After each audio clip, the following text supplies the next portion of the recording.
Good morning. Good morning.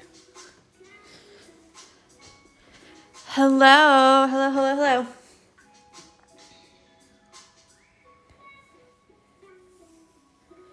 How is everyone today? It's actually really sunny today, but it's really windy and cold out.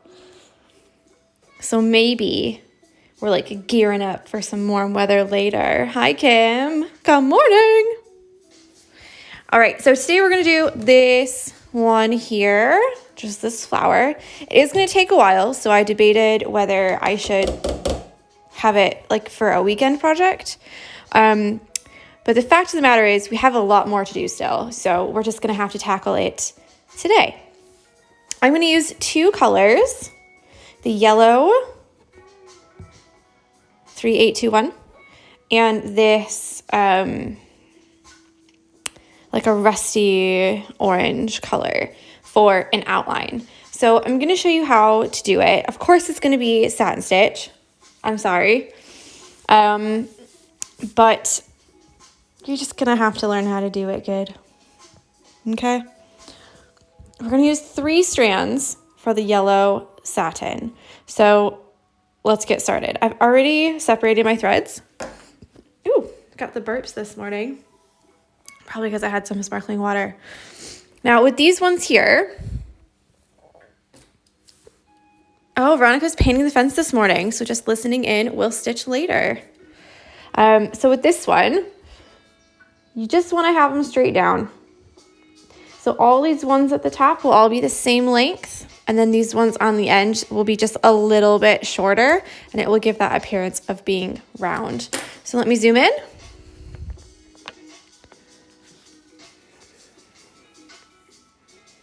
And we're only using 3 strands for this. So you can see, good morning, Helen. Kim is stitching yesterday's. That's okay. Jamie T is here. Now this is gonna get a outline. I pulled out and started again. Oh, why? Did you not like your colors? Or did you like not do it very well or something? Good morning, Marion.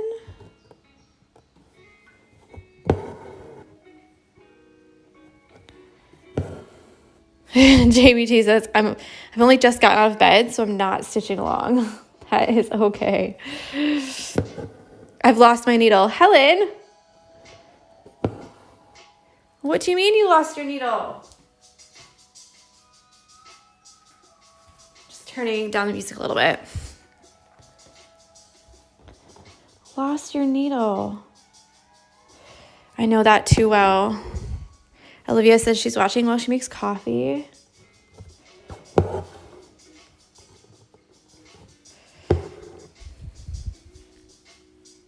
Kim says that the 3 colors that she picked are good, but she decided to mix 3 and stitch with that because she just didn't like the way it looked. Yeah, fair enough. So I'm playing with a new stitch that I've never taught anyone before for the house. And I just can't decide how I want it to look. Ugh, I'm so annoyed. So this color is 3821. If you wanted to. Helen cannot find her needle. Do you have a magnet? You can go around and put a magnet.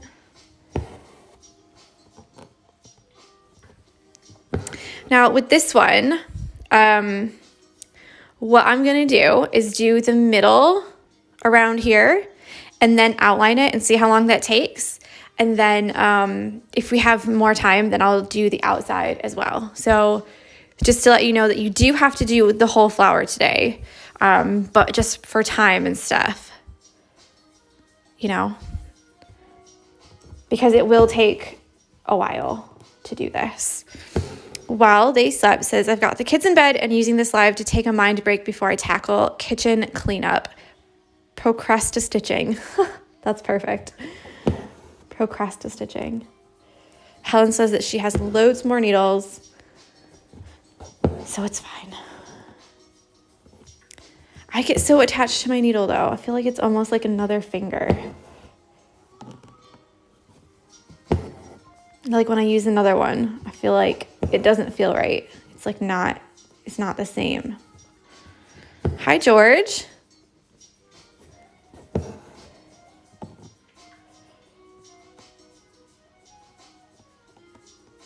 Do you guys feel like that? Or is it like just like no? Is it just me?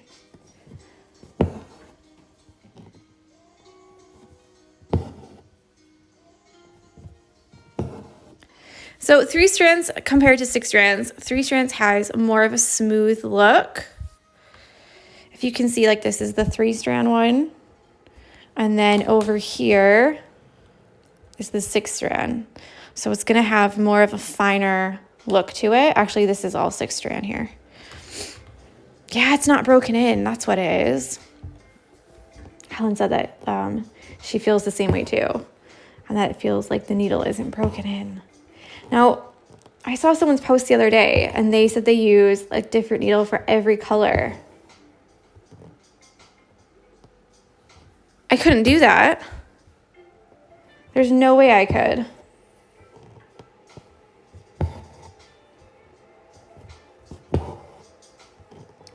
Now, some of these petals, you can tell with this one especially, the outside is much bigger than the inside. So you'll have to use some of those techniques that I taught you on the pink flower to make some of the stitches not go down all the way and some of the stitches go down all the way so that you can fill up the very tip of the petal whilst leaving the inside of the petal not so congested.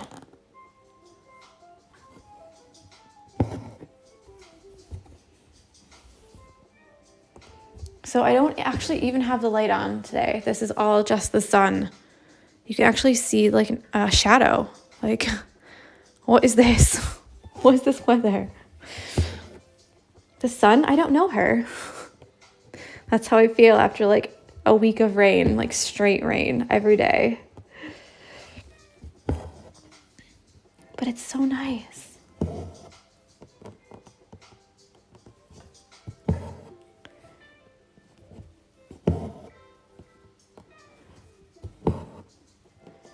Just gonna fill these up. They actually go quite quickly once you get into like a little rhythm of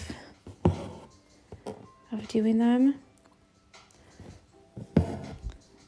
I like to go the middle first, as you can probably tell, and then fill in each side. I feel like it gives me a good shape to the petal, and it makes it so that each side is like the same. Nice and smooth.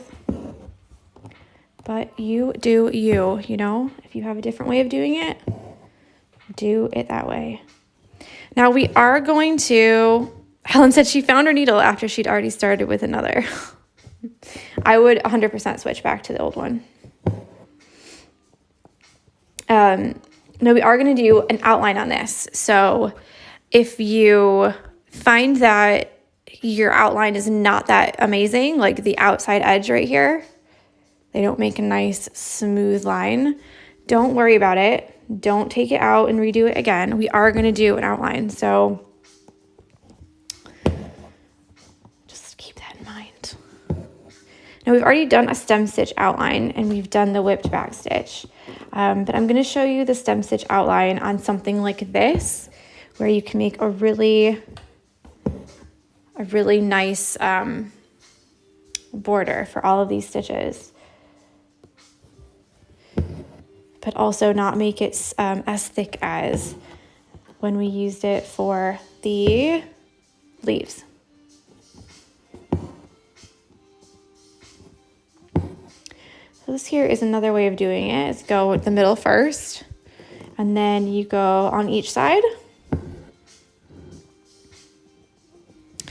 Alice has just said, does anyone use a needle minder? I bought one, but my needle doesn't seem to be attracted to it, magnetically speaking. Oh, that's strange. Does it not have it has a magnet on the back, yeah? Which thread are you using? I showed it at the beginning, but it's Yellow, 3, 8, 2, 1.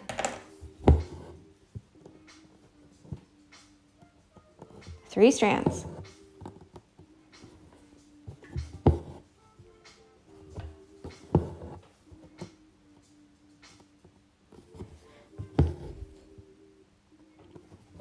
I've actually never had that problem of the needle minder. I do have a couple needle minders. Someone sent me them last year. So this one.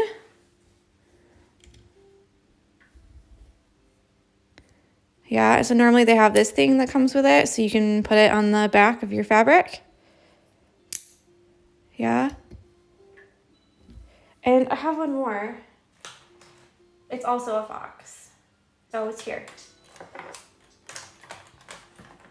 I have a metal tray right next to my desk here, and it's stuck to the metal tray.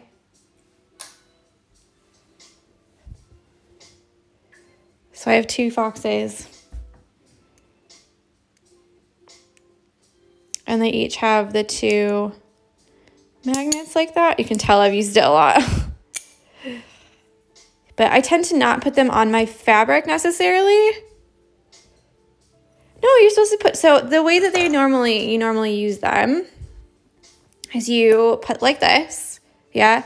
And then you put the other magnet on the back like that to hold it in place. And then when you're not using your needle, it just rests on there. Like that. Yeah, so here's a different one. It does stick on there. Yeah. Maybe you got one where the magnet like isn't strong enough.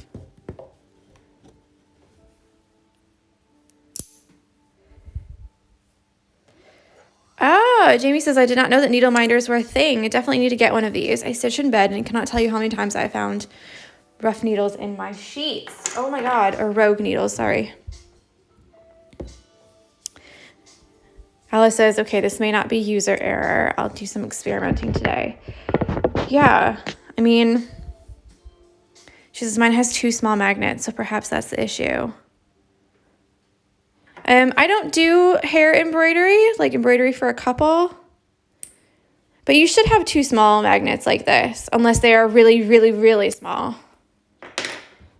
Yeah, I don't do that like popular hair embroidery that some people like to do. It's not difficult. I don't often stitch people, so I won't be doing any, I'm sorry. Sheet needles.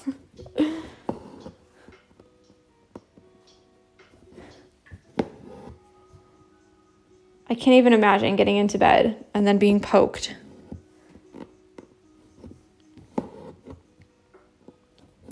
The other thing is, don't worry if you don't get it all the way there when you go around the second time for this one. Yeah, I'm sorry. I know there's a lot of people who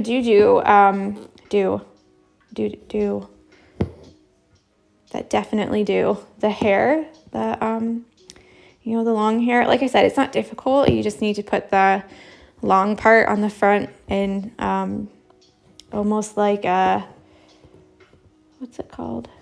The fluffy, like the turkey work almost. Or like the fluffy flower that we did for the February Stitchalong. I can't actually even think of what it's called. But you just do that, but you leave the threads longer. But because I don't stitch people, it's a little bit...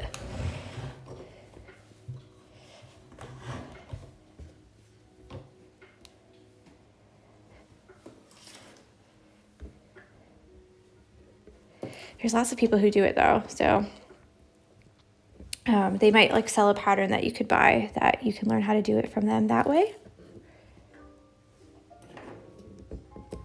Okay, so I definitely didn't make it all the way around.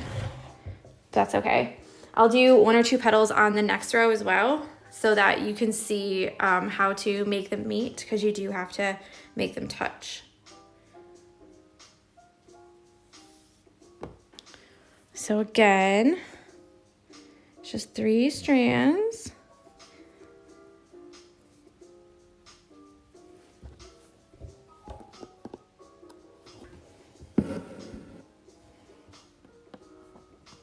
Ah, through the knot.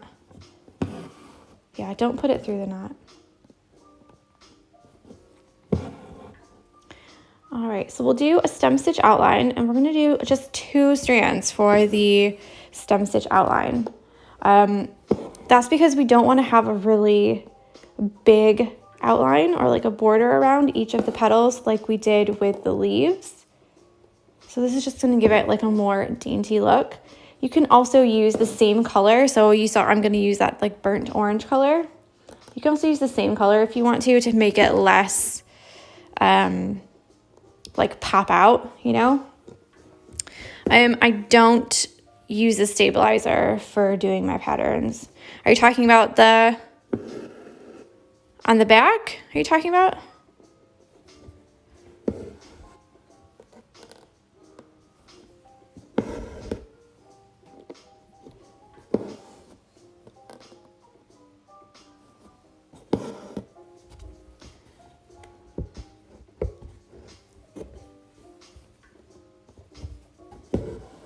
Okay, so this is almost finished.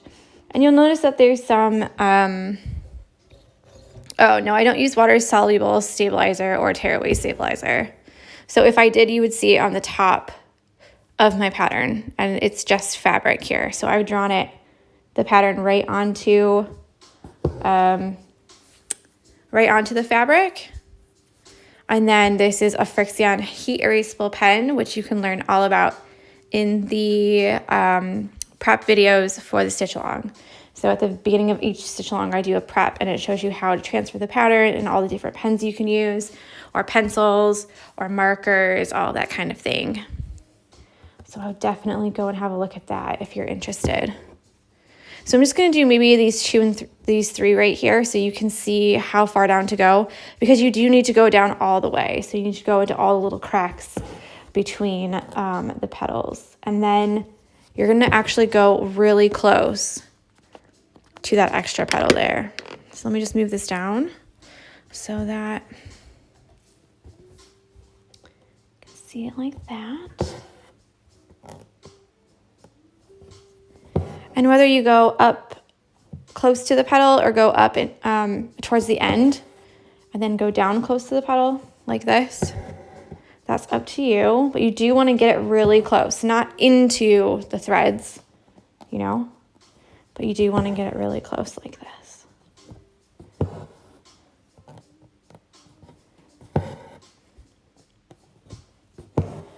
And then after I'll just do 2 so that you can see going into the crack.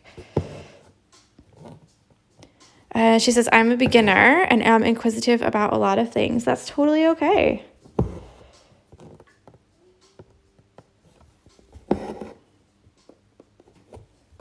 There's a lot of videos on YouTube that I've made that are, well, all of these videos are for beginners, really.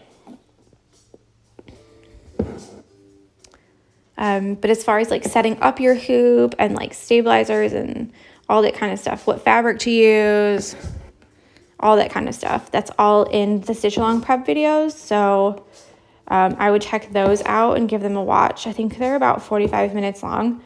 Some of them are a little bit longer, some of them are a little bit shorter. Kim said, man, I missed loads. My phone was ringing. Damn people who require IT support. Yeah, you said you've been really busy, haven't you?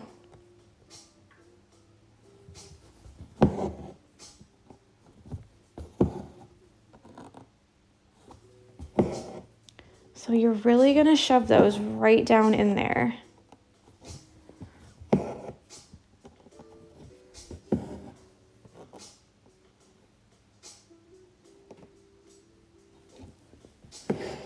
Yeah, it's been mad, Kim says.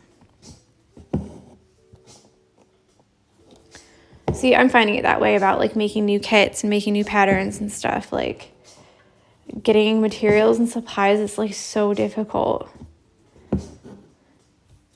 And a lot of things, like the price has been jacked up. So like before, like even like fingernail polish remover. I went to go buy some fingernail polish remover the other day. And I normally get it on Amazon just because it's like 5 pounds for a liter,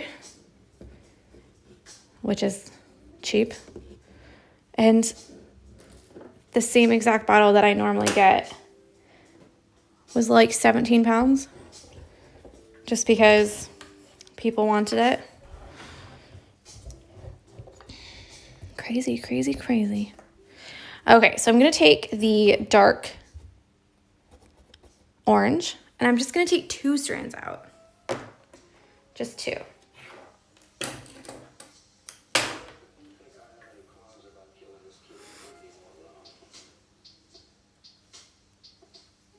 So I'm just separating it now. Kim says, like world-ending craziness. It stinks, doesn't it? Profiteering. It absolutely is. And it feels so, like, dirty, you know? I am going to switch to a smaller needle. And I've talked about needles before, but the reason is because the shaft of my normal needle is going to be too thick for these 2 strands. So I want to make sure to use the right thickness of needle for the number of strands I'm using. You don't have to change. Obviously, you don't have to at all. Don't think that you are like, oh my gosh, I don't have another one. It doesn't matter. Use what you have. I just know this is going to be easier for me to show you exactly where to put all of your stitches. Let's move that out of the way. Move my needle out of the way. Okay.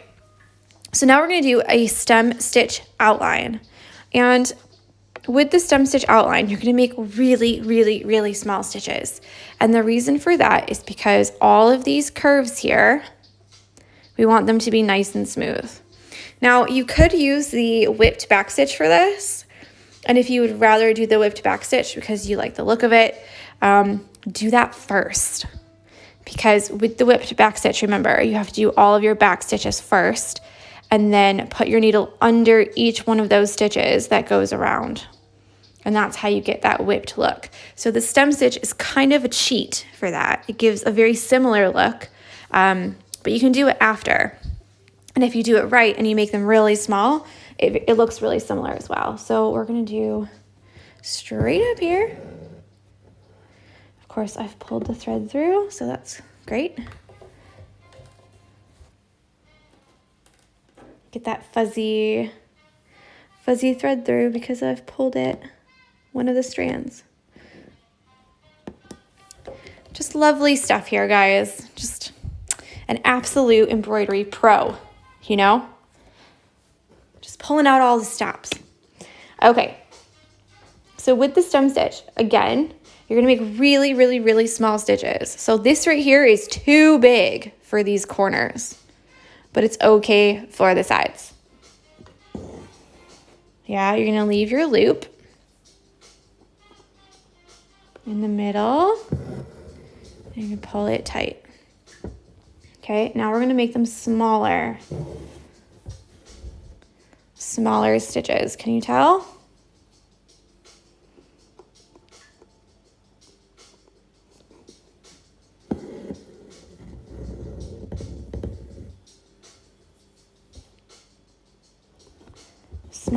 Small stitches, especially around this corner. And this is what I meant about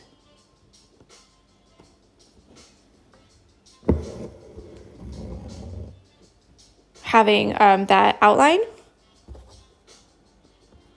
So if you don't have a really like clean outline there,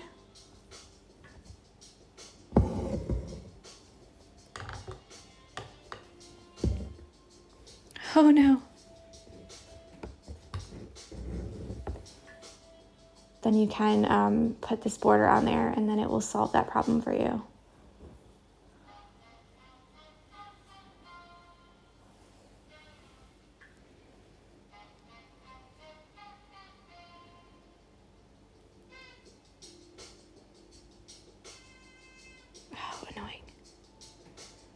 Sometimes with these loop ones, you can just pull one of the sides and it will pull the thread out. But of course,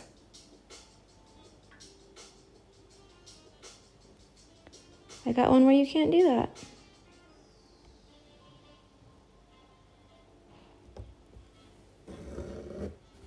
There you go.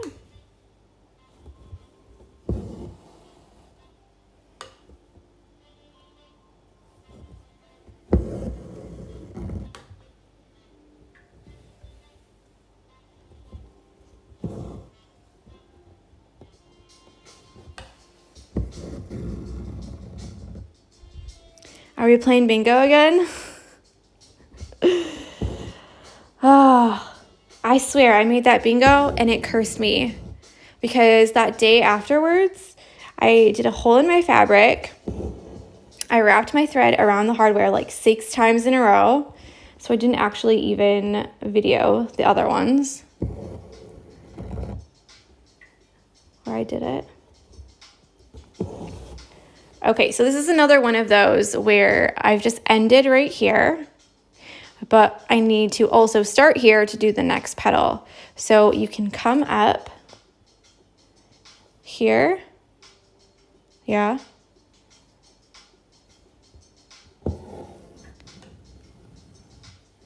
and go down here, and then up in the middle.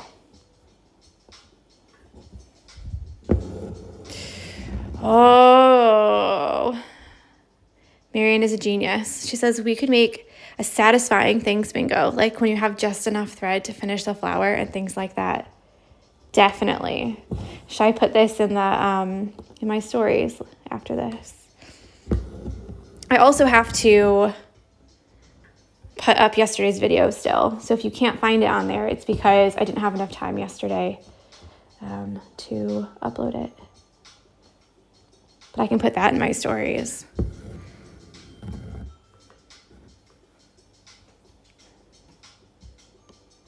And this is where I started, so there's a knot there. So I'm just trying to go around the knot.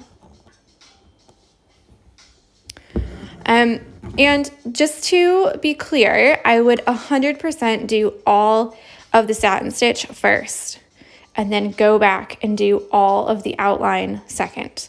So don't do as much as I've done, like the inside, and then go back and do the outline. I would do all of it at one time and then go back and do all of the outline at one time.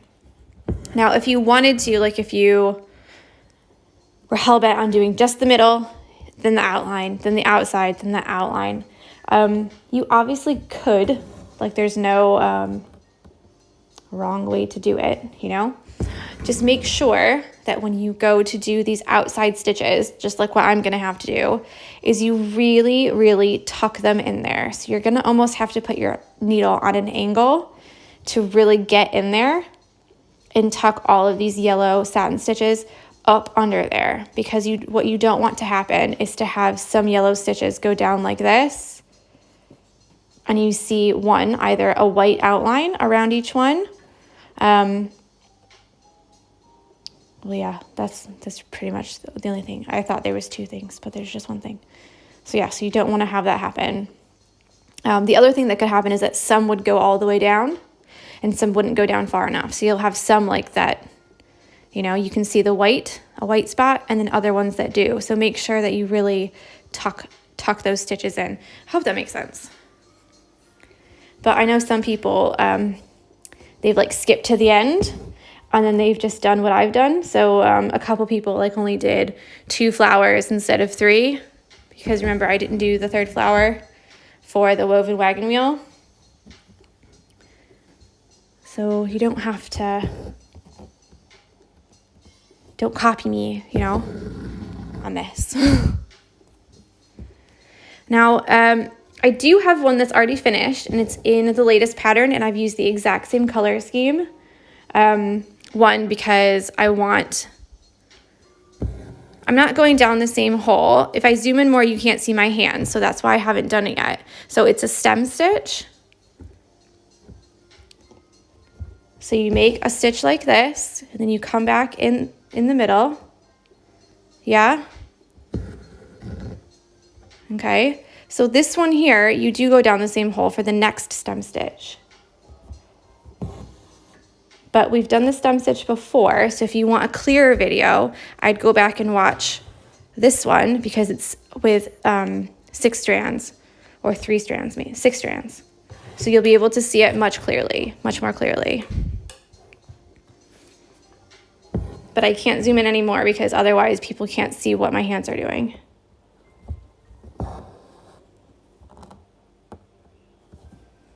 Yeah, do as I say, not as I do.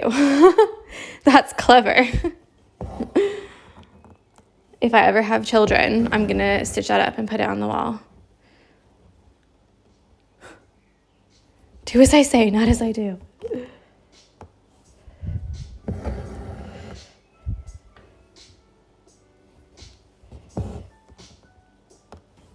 I will show you really quickly on the next circle what happens if you don't make them small enough, if you don't make the stitches small enough. And what will happen is that it won't be round. You'll see each of the individual stitches, and it will almost be like a thread cut across the corner.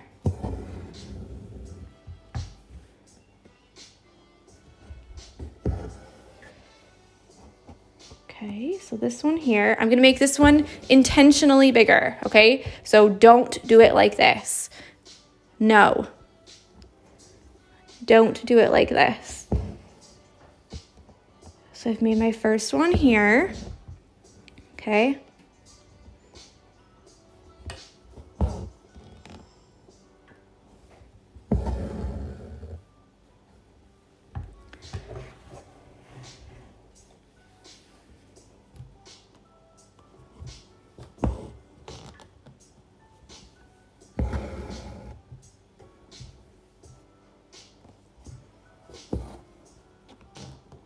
Did I not make them big enough?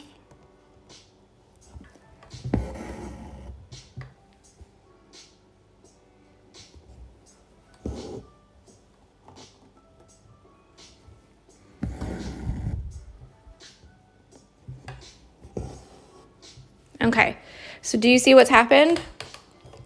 And I will zoom in on this so that you can actually see.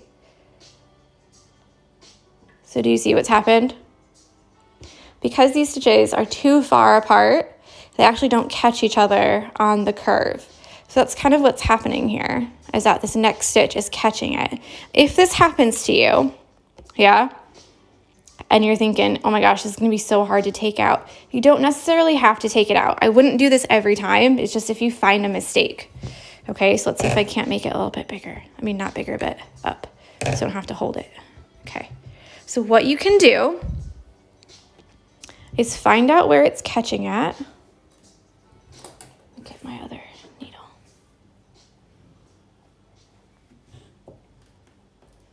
So here's how to fix it. So you can see you've got this situation here, yeah? You're gonna do little stitches wherever it's catching. So we'll try one right here in the middle and see if that works.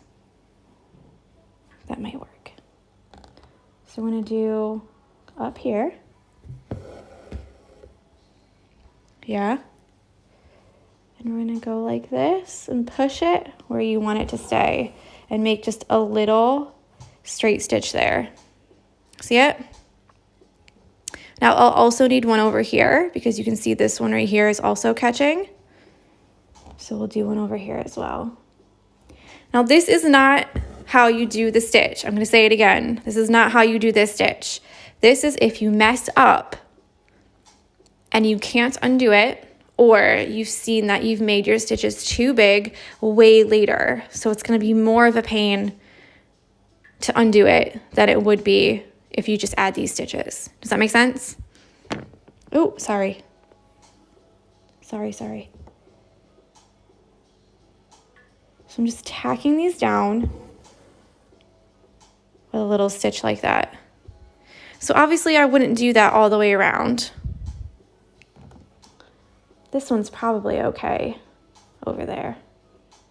Yeah, so I wouldn't do this all the way around. Do you know what I mean? So don't just do it all willy-nilly just because you're like, oh, it'll be fine, I'll just tack it down later. It's actually a pain in the butt to do it because you need to put the stitch really, really small. Like this one's almost too far apart, really. You need to make them really, really small. It'd be better if it was one strand to tack them down instead of two, just because you can see it right there. Whereas with one strand, you wouldn't see it as much. But this is why you need to keep your stitches really, really, really small. So if you think, oh, I'm making them way too small, you probably aren't. Keep going, you know? So let me just zoom out and I'll show you the finished one because I actually use the same colors in the pattern / kit that I'm going to have available soon. So this is what it looks like. Ooh, gosh, I'm doing that a lot lately. So this is what it looks like when it's finished. And I've done the exact same thing, 3 strands. I think it's the same color as well. This yellow is the same color.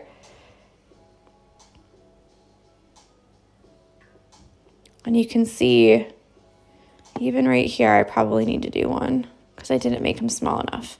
So the more pointy that your flower petal is, the more likely that's going to happen. So ours should be fine because I made them like really squared off, whereas these ones are they get a little loopy around the outside.